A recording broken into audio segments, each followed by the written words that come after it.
pode explicar por que você considera que o Rock in Rio de 85 foi o princípio do fim da criatividade do rock brasileiro dos anos 80? Ah, você tem... Perfeito, eu tenho essa tese.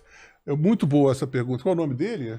Paulo Silvestre. Paulo, perfeita a sua... Porque é o seguinte, a indústria brasileira, ela cresceu desde o boom do rock, ela cresceu mais de 80%. Ficou uma indústria milionária, não existiam só os sertanejos, existia a MPB que era chiquérrima, mas não vendia muito, nada.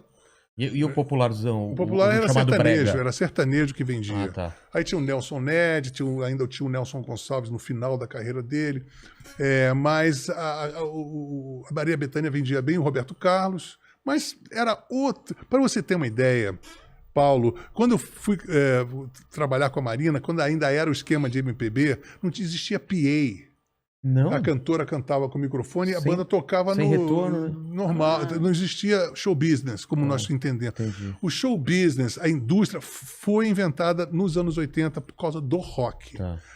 Então era o seguinte, até 85, as pessoas, os garotos, tinham ídolos. Assim, pela primeira vez aconteceu isso no Brasil.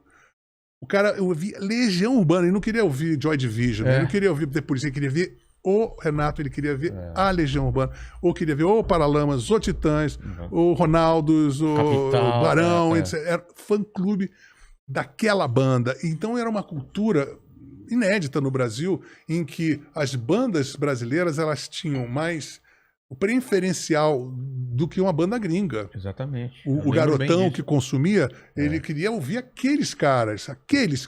Então, se tivesse um festival, era aqueles caras que eles iriam querer ver. Bom, ok. Isso era 85, no auge. E aí, ali foi que nasceu a Bis.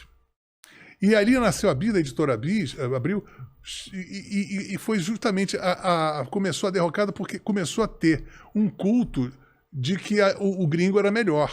Total. Né? E a submissão dos contratos do Rock in Rio, você vê, todas as bandas tocaram de manhã. Pô, você vai para festival gringo, ou você vai no Coachella, ou no Lollapalooza, nesses festivais onde é que é normal, tem vilarejos, as pessoas, os artistas se encontram, fazem jam session, todo mundo se conhece. E no 85, era vedado, o Queen aparecia com guarda-costas, e aí os brasileiros ficavam lá encolhidos no canto. Houve uma sensalização. Não era nem os mesmos equipamentos que usavam. Aí né? o que acontecia? Como foi a primeira exibição grande da música brasileira em contraproposta com a música gringa, e os caras do show business gringo, aí assim, tinha um contrato, que eu vi isso no Rock in Rio depois, quando eu levei as latas, que tinha assim, você só pode 10% do palco, 10% da luz, 10% da potência do som, 10% da visibilidade na imprensa, tudo isso era monitorado. E você só podia tocar... Imagina você tocando às 5 da tarde, 4 da tarde, aí fecha, aí quando você começa a vir escuridão, acende as luzes, o palco fica enorme, bem... Cara, isso acabou. O problema é que isso não podia ter isso. Era proibido. Há pouco tempo atrás, num festival desse, tiraram a tomada do Roger. Porque é assim. Cara. Então, a partir de um determinado momento, eu falei assim, não faço mais show internacional, porque aquilo ali é um motadouro. Você vai lá, você só vai contrapropor aquilo com você vai ser apenas uma radiografia de contraste horrorosa pro próximo show do gringo que vai massacrar você. Só para o dele ficar parecer melhor do que era. E a partir então desse aí, voltando para fechar essa pergunta. 10% só do palco? Era isso mesmo? Chama Bill Status.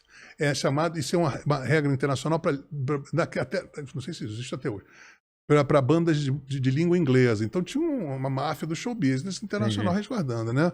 Então as pessoas tinham que seguir essa regra, essa ata, né? Então o que aconteceu? A partir de 1985 começou a ter uma imprensa que foi parida do Rock in Rio. A Bis começou ali, e de uma imprensa que começava a ridicularizar as bandas brasileiras, sabe? E em detrimento de produtos internacionais, e isso foi crescendo. E eu me lembro que todo final do ano tinha uma enquete desses críticos musicais hypes. Será que esse é o último verão do rock brasileiro? Caramba, agorando. E a produção, contrariando todas as expectativas, os discos iam cada vez ficando melhores. Até 1989, os discos de todos eram nitidamente de artistas que estavam ficando mais maduros, mais senhores da sua produção artística, e nós tínhamos todo um establishment jogando absolutamente contra a instalação, vamos dizer assim, dessa cultura de rock no Brasil. Caramba, cara. Então é isso, está respondido. Entendi.